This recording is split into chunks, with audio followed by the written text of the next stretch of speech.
नमस्कार, आपण पाहत आहात ABB मराठी. सत्य हीच आमची ओळख. पालघर तालुक्यातील केळवे माहीम परिसरात उत्पादित होणाऱ्या तिखट जातीच्या पानाला उत्तरेकडील राज्यात मोठ्या प्रमाणात मागणी आहे. कालीपत्ती किंवा मुंबई पान अशी येथील पानाची ओळख असून स्वातंत्र्यपूर्व काळात वसई तालुक्यात सुरू झालेली नागवेलीची लागवड सध्या पालघर तालुक्यात 300 एकरपेक्षा अधिक क्षेत्रात केली जात आहे. पान उत्पादनाच्या हंगामात पालघर तालुक्यातून 800 ते 1000 पाट्या तर इतर हंगामात 300 ते 500 पाट्या पान गुजरात व उत्तरेकडील राज्यांमध्ये विक्री होते. भारतीय संस्कृतीत विड्याच्या पानाला अनन्यसाधारण महत्त्व आहे. हिंदू धर्मात विड्याच्या पानांचा धार्मिक कार्यात विविध प्रकारे उपयोग केला जातो. भारतात सर्वत्र मुखशुद्धीसाठी पानांचा वापर केला जातो. काही लोक चैनीची वस्तू म्हणून ही पान सेवन करतात. पान मध्ये उष्ण गुणधर्म असल्यामुळे अतिथंड प्रदेशात पानाचे फार मोठ्या प्रमाणात सेवन केले जाते. विड्याचे पान हे बहुगुणी आहे. पानवेलाची लागवड पालघर तालुक्यातील केळवे माहीम येथे मोठ्या प्रमाणात असून येथील पानाला उत्तरेकडे मागणी आहे. पानवेल अर्थात नागवेल ही एक वेलवर्गीय वनस्पती प्राचीन काळापासून अस्तित्वात आहे.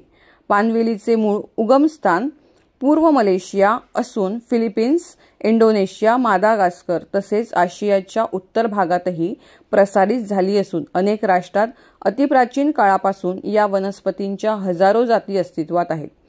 पश्चिम बंगालमधून कलकत्ता पान या जातीच्या पानवेलीचे 1880 साली बियाणे आणून प्रयोगादाखल अनेक सहकाऱ्यांसह लागवडीस सुरुवात केली.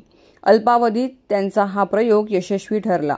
सुरुवातीला आपली उत्पादित पाने गुजरातमधील सुरत या छोट्याशा बाजारपेठेत आणून पान व्यापाराचा श्रीगणेशा केला. अल्पावधीतच वसईच्या पानाला संपूर्ण गुजरातमधून मागणी वाढत गेली. मागणी आणि पुरवठा याचा वसईच्या पान बागायतदारांनी विचार करून मोठ्या प्रमाणावर लागवड होऊ लागली. त्यानंतर या पानाला राजस्थान, उत्तर प्रदेश, पंजाब, कराची, सिंध, पेशावर, वायव्य सरहद प्रांत येथून मागणी येऊ लागली. त्यामुळे पानाचे भाव गगनाला भिडले. त्याचवेळी पालघर तालुक्यातील माहीम, केळवे येथील बागायतदारांनी या संधीचा फायदा घेऊन या दोन्ही गावात वसई येथून बियाणे आणून लागवड करण्यास सुरुवात केली. अल्पावधीतच वसईचा पश्चिम भाग व पालघर तालुक्यातील केळवे माहीम, शिरगाव, तारापूर, चिंचणी या भागात पानवेलीची मोठ्या प्रमाणावर लागवड होऊ लागली. 1880 ते 1954 हा काळ पान उद्योगाचा सुवर्ण काळ होता. वसई, माहीम, केळवा या भागात अक्षरशः सोन्याचा धूर निघत होता. प्रत्येक छोटा मोठा पान बागायतदार मालामाल झाला होता. त्या काळी पाकिस्तानमध्ये पानाची मोठ्या प्रमाणात निर्यात होत असे. साधारण 1965च्या दरम्यान माहीम, केळवे येथून आखाती देशात पान निर्यात सुरू झाल्यामुळे या उद्योगाला काहीशी स्थिरता आली होती. परंतु काही कारणामुळे ही निर्यात देखील बंद झाली आहे. अंशतः युरोपात भारतीय वस्तीत तसेच ज्या ठिकाणी भारतीय पर्यटनास युरोपीय राष्ट्रात जातात तेथील मोजक्या हॉटेलमध्ये पानविडा मिळतो. आखाती देशातला अरब किंवा युरोपियन पान खात नाही. तेथे असणारे भारतीयच पान सेवन करतात, हे विशेष आहे. सुरुवातीला हेच पान पाकिस्तानात जायचं. त्यावेळेला पाकिस्तानात चालूच पान गेल्यामुळे या शेतकऱ्यांना चांगला बाजार मिळायचा आणि त्यावेळेची मजुरी, पानविल्याला लागणारं साहित्य ह्याचा बाजार कमी असल्यामुळे आणि भरपूर मिळत असल्यामुळे हे पानवेल त्यावेळेला शेतकऱ्यांना परवडायची. त्यानंतर स्वातंत्र्यानंतर पाकिस्तानला पान जाणं बंद झालं आणि मग स्थानिक बाजारपेठेत UP, राजस्थान, पंजाब, मध्य प्रदेश, पंजाब, हरियाणा या ठिकाणी हे पान जायला लागलं. त्या ठिकाणच्या लोकांची आवडी ह्या पानाला मागणी जास्त, आवडीने ह्या पानाला मागणी जास्ती असायची. आमचा हा पानवेलीचा व्यवसाय स्वातंत्र्यपूर्वीपासून चालू आहे आणि त्या स्वातंत्र्यपूर्वी आणि त्यानंतरसुद्धा पान जरा पाकिस्तानात जात होतं, त्यामुळे पानवेलीला चांगला बाजार होता. आणि त्या काळात म्हणजे मजुरी, औषधं, खतं हे एकदम अत्यल्प प्रमाणात म्हणजे त्यांचा खर्च यायचा आणि त्या मानाने ते पानवेलीचे बाजार भरवते. आज सगळी परिस्थिती उलटी झालेली आहे.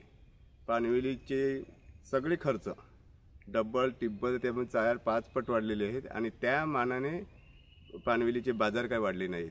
आणि हा आता पूर्वपरांगत चालू आहे. आणि आमची ही अशी जागा आहे इथे केळबा माहीमला की तिथे पानवेलच होऊ शकते, इतर नगदी पिकं होऊ शकत नाही. त्यामुळे पानवेल करण्यापासून पर्याय नाही, पानवेलीची लागवड करण्यापासून. तर ही आहे ती पूर्वी म्हणजे पाकिस्तान जात होतं तसं आम्हाला त्या बाजारपेठ, परदेशी बाजारपेठ शासनाने चालू करून द्यावी, जेणेकरून आम्हाला पुन्हा पानवेलीला सुगीचे दिवस येतील. धंदा जसा चांगला आहे तसाच तो खर्चिक आहे. ह्या धंद्याला पावसाळ्याच्या दरम्यान कीड रोग आणि मूळ कुजवे हे रोग अगदी जरुरीने येतात. त्याचा बंदोबस्त करणं फार कठीण काम असते. त्याला औषधं, खतं, बोर्ड मिश्रण मारावं लागते, कीटकनाशकं फवारावं लागतात. त्याशिवाय हा धंदा होत नाही. ना पावसाळ्यामध्ये मूळ कुजव्या हा रोग आहे, त्याला बोर्ड मिश्रणशिवाय पर्याय मिळत नाही. आणि त्याच्यासाठी ही खतं, औषधं जेवढी आहे महाग आहेत ही सगळी. आणि त्याच्यामागे लेबर खर्चसुद्धा खूप, औषध देण्यासाठी लेबर जास्त लागतात आणि त्याला खर्चही जास्त आहे. त्यामुळे हा धत्ता जवळजवळ हातबट्ट्याचा होत चाललेला आहे. सत्य हीच आमची ओळख. आपण पाहत आहात ABB न्यूज मराठी.